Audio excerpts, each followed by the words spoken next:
ఒక పోలీసులను టార్గెట్ చేసి మాట్లాడడం, అది బీసీ ఎస్ఐని టార్గెట్ చేసి మాట్లాడడం, ఓవరాల్ ఎలా చూస్తారు పోలీసుల్ని అదే చూడాలండి. ఎందుకంటే ఈరోజు జగన్ రెడ్డి వస్తున్నాడు, పులివెందుల ఎమ్మెల్యే వస్తున్నారని పోలీసులు కూడా రెడ్ కార్పెట్ వేసి ఆహ్వానించినారు. ఆ రోజు మా నాయకుడు చంద్రబాబు నాయుడు గారు ఎక్కడికి వెళ్ళినా దాదాపు 74 సంవత్సరాలు క్యాన్వాస్ ప్రచారాలకు ఏదైనా ప్రోగ్రాములు పోయినా లైట్లు ఆఫ్ చేసి నడిపించిన రోజులు కూడా మేము కళ్ళారా మాకు కళ్ళకు కట్టినట్లున్నాయి. ఆ విధంగా మేము కూడా చేయకోకుండా జగన్ రెడ్డి వచ్చినప్పుడు రెడ్ కార్పెట్ వేసి పోలీసుల్ని ఎక్కడ ఇబ్బంది లేకోకుండా వచ్చిన వాళ్ళ కార్యకర్తలు కూడా పంపించమని చెప్పిన నాయకుడు మా నాయకుడు చంద్రబాబు నాయుడు గారు. పోలీసు కూడా అదే విధంగా చేశారు. మరి పోలీసుని ఎందుకు టార్గెట్ చేస్తున్నారో అర్థం అంటే నీకు రెడ్ కార్పెట్ వేసిన దానిక, లేదంటే ఎక్కడ వాళ్ళు అక్కడ కట్ చేసి ఉంటే నీ దగ్గరకు ఒక పిల్లకున్న కూడా నీ దగ్గరికి రాదు. ఆ విధంగా చేసే శక్తి మా అన్న చంద్రబాబు నాయుడులో ఉంది. మరి ఈరోజు పదే పదే పోలీసులు కూడా చేస్తున్నారు. ఒక ఎస్ఐ అండి, ఒక బీసీకి సంబంధించిన ఒక ఎస్ఐని ఆయన ఎందుకు టార్గెట్ చేస్తున్నారో అర్థం కాల.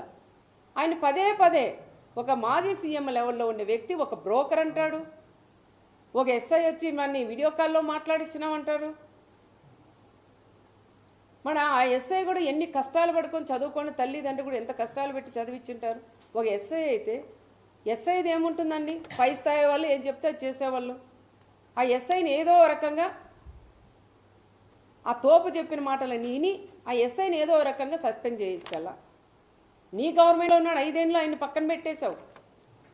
మళ్ళీ ఈ గవర్నమెంట్లో ఆయన కరెక్ట్గా జాబ్ చేస్తుంటే ఈ రకంగా మళ్ళీ వీడియో కాల్లో మరి ఒకరితో పలికించు. నువ్వు ఒక అబద్ధం చెప్పేది కాదు, వీడియో కాల్లో మాట్లాడిచ్చాడు ఎస్ఐ అని చెప్తున్నావు. మరి ఒక్కరితో అయినా మీరు పలికించగలరా? అనవసరంగా మీరు పోలీసుల మీద కూడా పోవడం అది తప్పు అని చెప్తున్నాం.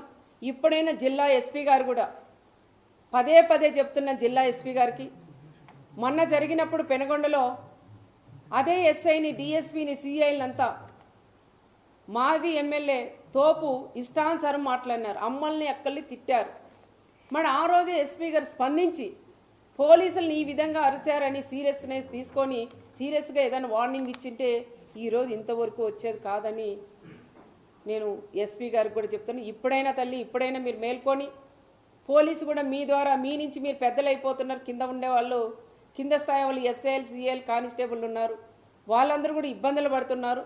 వాళ్ళకు ఒక భరోసా ఇవ్వండి, ఒక ధైర్యం ఇవ్వమని మన ఎస్పీ గారికి కూడా నేను తెలియజేస్తున్నాను.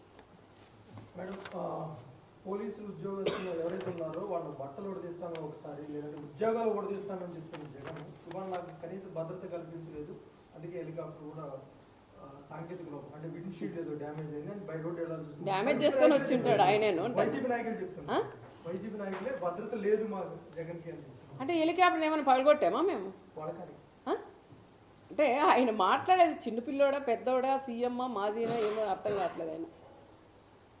ఆయన ఒక పులివెందుల ఎమ్మెల్యే, ఆయన అంతమంది పోలీసుని పెట్టాల్సిన అవసరం లేదు. ఒక ఎస్ఐ, ఒక 4 కానిస్టేబుల్, ఒక సిఐ ఉంటే చాలు.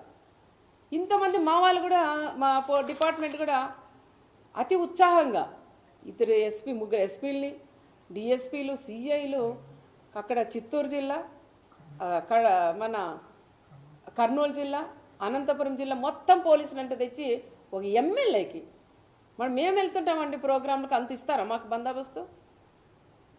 ఒక డిఎస్పీ, ఒక ఎస్ఐ, ఒక సిఐ, కానిస్టేబుల్ ఉంటే కూడా ఈరోజు ఆ ప్రోగ్రాం అయిపోయింది. ఇది అతి ఉత్సాహంతో మా పోలీసులు కూడా అతి ఉత్సాహంతో రెడ్ కార్పెట్ వేసి వాళ్ళు ఆహ్వానించారు. పోలీసులు ఎక్కడా కూడా వాళ్ళని ఎవ్వరిని కూడా అడ్డుకోలేదు. ప్రతి ఒక్క కార్యకర్త వాళ్ళు అడ్డుకోకుండా వచ్చినారు. అడ్డుకోంటే అంతమంది ఎవరు కూడా రారు.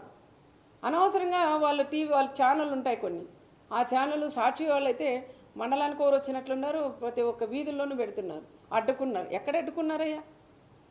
మీ సాక్షి వాళ్ళు ఎవరైతే ప్రెస్ వాళ్ళు ఉన్నారో దమ్ముల మీద చేసుకొని మీరు చెప్పగలరా జగన్ రెడ్డికి పోలీసులు అడ్డుకున్నారని?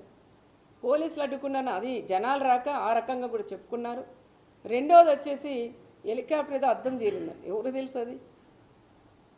ఇంకా దాంట్లోకి ఎక్కినాక పరిటాల వాళ్ళు దాన్ని పగలగొట్టినాడని ఆ తోపు చెప్పలేదు. ఇంకా చెప్తాడేమో అది కూడాను, ఏదో పైనింటి రాయి ఇసిరిందాయమ్మా దానికి పోయిందని. నీకు తెలియదు హెలికాప్టర్ ఎట్లా ఉందనేది? అదే పనిగా నువ్వు రోడ్డు మీద పోవాల బై రోడ్ ఇట్లని జనాలందరికీ ఇట్లా చేతులు ఊపుకుంటూ పోవాలన్న ఆలోచనతోనే హెలికాప్టర్ చూపిస్తూ ఆయన ఈ విధంగా రోడ్ మ్యాప్ పోయినాడు. కానీ పోలీసులకి దీనికి ఎటువంటి సంబంధం లేదు అని చెప్తారు. ఓకే.